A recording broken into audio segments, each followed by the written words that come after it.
guys! So today is Austin's birthday. So nag-explore kami dito sa Central World. We're gonna go ahead and buy some stuff. And we're gonna go ahead and try yung gustong restaurant ni Austin. Anong pangalan nun? Ginger Farm?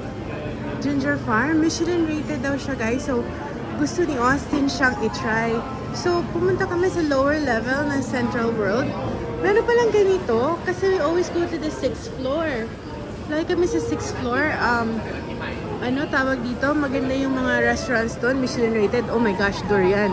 Yan pala yung naaamoy ko. Durian. Gusto mo ikutin, Austin?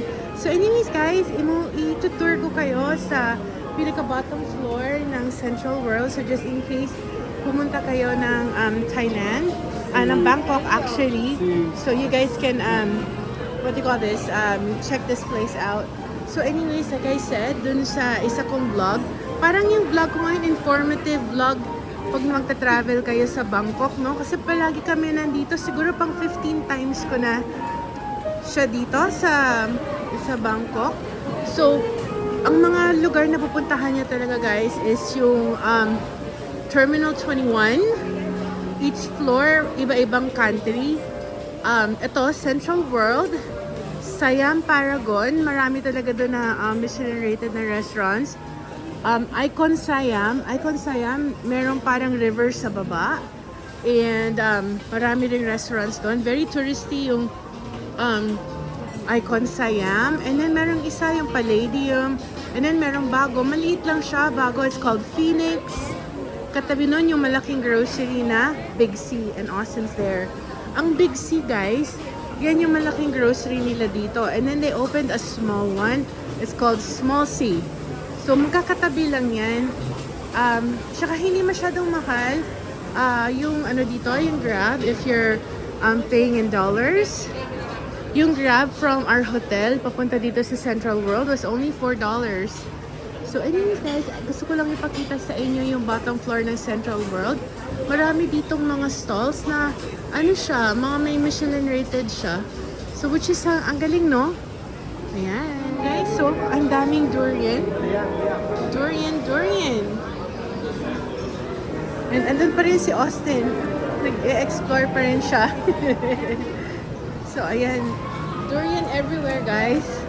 Sa mga mahilig kumain ng durian dyan. This is like durian heaven. Ayan, my goodness gracious.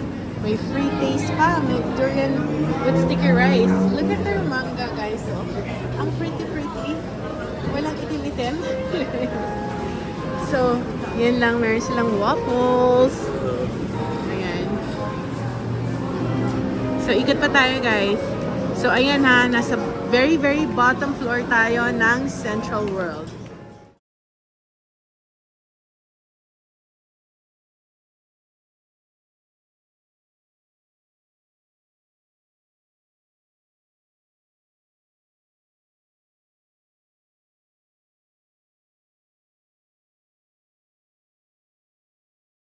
Merong isang stall na I wanted to try. Ito yung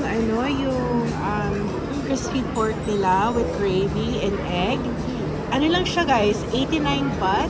So kung 89 baht, like 130 pesos or something like that, yung price niya. So ayan guys, it looks really good. Si Austin kumuha siya ng drinks. So ayan. Yan yung itsura niya. Not bad, no? So, ayan. And then we're gonna go upstairs and look for the restaurant, the Austin. Pero I really wanted to try this. Kasi hilig ko, guys, yung crispy pork nila na may gravy. Ayan. Let's eat! Ayan, guys. To be continued. So, ito yung itsura ng Central World, ha? Ayun, Tops Food Hall. Marami dyan Michelin rated na mga restaurants. And then, each floor, marami silang mga different kinds of restaurants. I think yung 5th floor, maraming Japanese food. So anyways guys, gusto ko lang ipakita sa inyo para just in case pumunta kayo sa Bangkok, Central World, puntahan nyo. Central World, Icon Siam, and Siam Paragon. Nag-enjoy talaga kami ni Austin dun sa mga lugar na yon. Kasi maraming interesting na mga tindahan. So, ayan guys, ang dami magagandang mga stores dito. Kaya talaga it's very important kung pupunta kayo sa Thailand, guys. Save your money kasi mapapalaban kayo dito mag-shopping. Ayan, no? There's so many things na, kakaiba na hindi very common yung mga stores na, like, diba sa Philippines, marami tayong mall doon, pero medyo pare-pareho yung tindahan. So, dito, iba-iba. So, there's Austin. So, again, guys, ito ang inside ng Central World.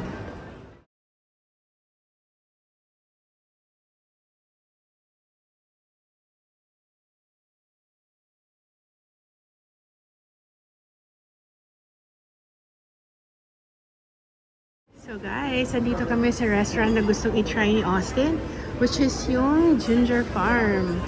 So Austin's over there kasi gusto niya i-try dito yung Thai version ng lechon kawali with fish sauce and yung usually yung favorite niya Thai barbecue.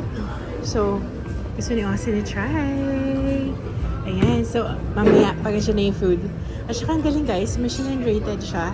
So let's try their food.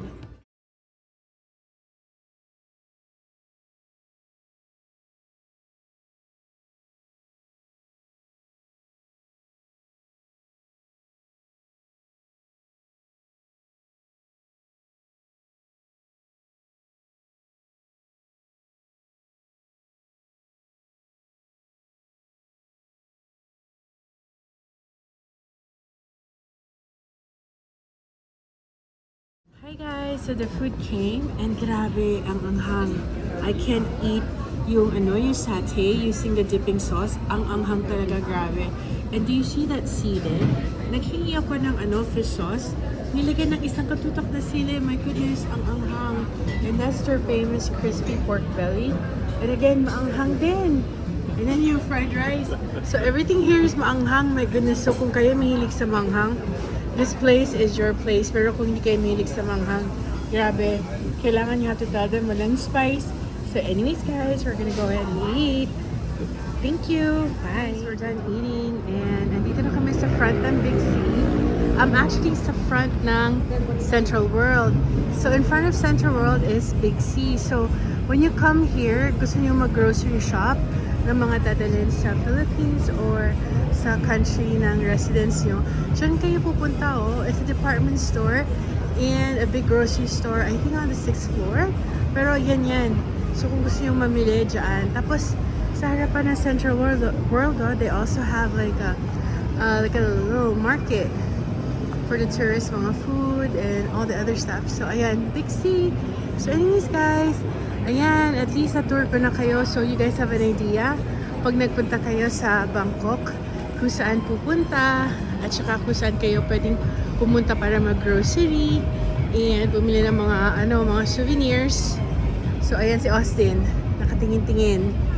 Ayan. So anyways guys, thank you for watching the vlog ha. So I hope nakatulong to. Bye!